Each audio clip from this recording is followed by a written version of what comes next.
This is a true story that has haunted a town for generations. In the 1940s, three friends faced something that shattered their innocence forever.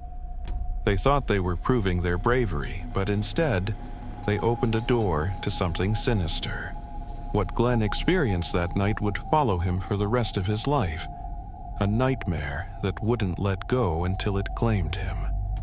So, get ready, because this story only gets darker the deeper we go. The summer of 1946 was boring for Jimmy, Sam, and Glenn. They had spent most of their days riding their bikes around town, swimming in the creek, sneaking into the abandoned mill, and exploring the nearby woods. But after a while, even those adventures started to feel repetitive. They needed something more exciting. It was Jimmy who brought up the idea that changed everything. "I dare us to spend the whole night in the old cemetery," he said one afternoon. Sam looked skeptical. "The one by the hill? You know people say weird stuff happens there, right?" Jimmy grinned. "What's the point of a dare if it's not a little scary? What are you afraid of?" Glenn was quiet. His mom had died tragically a year before after a long battle with alcoholism, and the cemetery was where she rested. Maybe that's why he finally spoke up. "Let's do it," Glenn said. "We'll go tonight." Sam and Jimmy exchanged glances. They had expected Glenn to back out, but now they had to go through with it. The challenge was set, and no one wanted to be the first to chicken out. "Okay," said Jimmy. "But no flashlights. We'll meet there at 10. That night, they gathered at the edge of town. The cemetery was at the top of a hill, the gate rusted and creaking as they pushed it open. The boys climbed over the gate and made their way to a spot near the center, where Glenn's mother's grave was. Glenn stood silently for a moment, reading the familiar epitaph. "An angel visited Earth, and she left way too soon." "You okay, Glenn?" Sam asked. Glenn nodded. "Yeah, let's just do this." They set up their blankets and sat in a circle, trying to ignore the strange feeling that surrounded them. It was quiet, too quiet. The boys tried to talk and joke, but their voices seemed swallowed by the night. After an hour or so, Glenn looked up. His eyes narrowed as if he heard something. "What?" he asked. Jimmy frowned. "Huh?" "One of you said my name," Glenn said, looking from Sam to Jimmy. "I heard it clear as day." Sam shook his head. "We didn't say anything." Glenn stared at them for a moment, then sighed. "Okay, whatever. But seriously, stop messing around." They tried to settle back down, but attention had settled over the group. Then it happened again. Glenn heard his name, but this time it was different. It wasn't one of the boys. It was a woman's voice, soft and distant, drifting through the cemetery. "Did you hear it?" Glenn whispered, his face turning pale. Sam and Jimmy looked at each other. They had heard it too, a woman's voice calling Glenn's name echoing through the darkness. "Who is that?" Jimmy asked, his voice trembling. Glenn stood up, his gaze fixed on something beyond the graves. "There. Do you see it?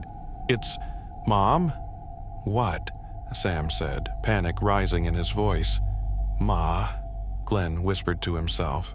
He sounded like he was about to cry and started to walk away. "Glenn, wait," Sam called. But Glenn didn't stop. He moved through the graves, his friends scrambling to keep up. The fog began to roll in, thick and cold, making it hard to see. "Glenn!" Jimmy shouted. But Glenn kept moving, like he was in a trance. He disappeared into the fog, and Sam and Jimmy lost sight of him. Glenn chased after what he thought was his mother, her shape just visible through the fog. She was leading him deeper into the cemetery to a part he didn't even know existed. He heard whispers, voices calling his name, telling him to come closer. He saw his mother's face, her eyes sad, her mouth moving as if she were speaking, but no sound came out. He reached out to her, but her face changed. It twisted into something else, something dark and wrong. The figure wasn't his mother anymore.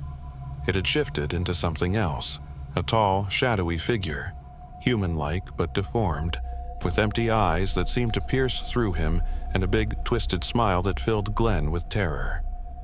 The whispers around him grew louder and more insistent, and Glenn realized they weren't coming from the figure. They were coming from all around him. Dark shapes moved in the fog, shapes with long limbs and hollow eyes. They circled him, their voices echoing in his head. "You are one of us now," they whispered. "You can't go back." Glenn tried to scream, but no sound came out. The shapes closed in, and he felt a coldness seep into his bones. He was trapped, unable to move or think. The last thing he remembered was the feeling of the ground giving way beneath him, like he was being pulled down. When the sun finally rose, Sam and Jimmy found Glenn near the old oak tree, lying on the ground, his eyes open but vacant. They shook him, called his name, but he didn't respond. He just stared up at the sky, his face pale and his eyes empty. They managed to get him back home, but something was wrong with him. He barely spoke, and when he did, it was about them. After a few days, he told his friends everything he had seen and heard that night, and once he gathered enough courage, he shared the story with his father. He told him how Mom had led him to the dark creatures, that they were always with him, they never left, and the things they told him to do. Glenn's father, a veteran who could barely raise his only son, refused to hear any of it. He took him to doctors and specialists, but no one could help. They said he had schizophrenia, that he was seeing things that weren't there. But Sam and Jimmy knew better. They knew something had happened to Glenn that night, something no doctor could understand. For years, Glenn lived in a fog. He would sit by the window, staring out at nothing, his eyes hollow. He spoke of the voices, of the beings that lived around him. His father did everything he could, but Glenn only got worse. He was lost, trapped in a nightmare he couldn't escape. 15 years after that night, Glenn was found in his dad's garage, hanging from the rafters. At his feet was a note written in shaky handwriting. "They want me to go with them," it read. "They never leave." Sam and Jimmy never spoke about that night again. They moved away, started their own lives, but the memory of that night in the cemetery never left them. They knew that some places are better left alone, that some games aren't worth playing. And they knew that whatever had taken Glenn was still out there, waiting for someone else to make the same mistake. If you want more stories like this, make sure to like and subscribe.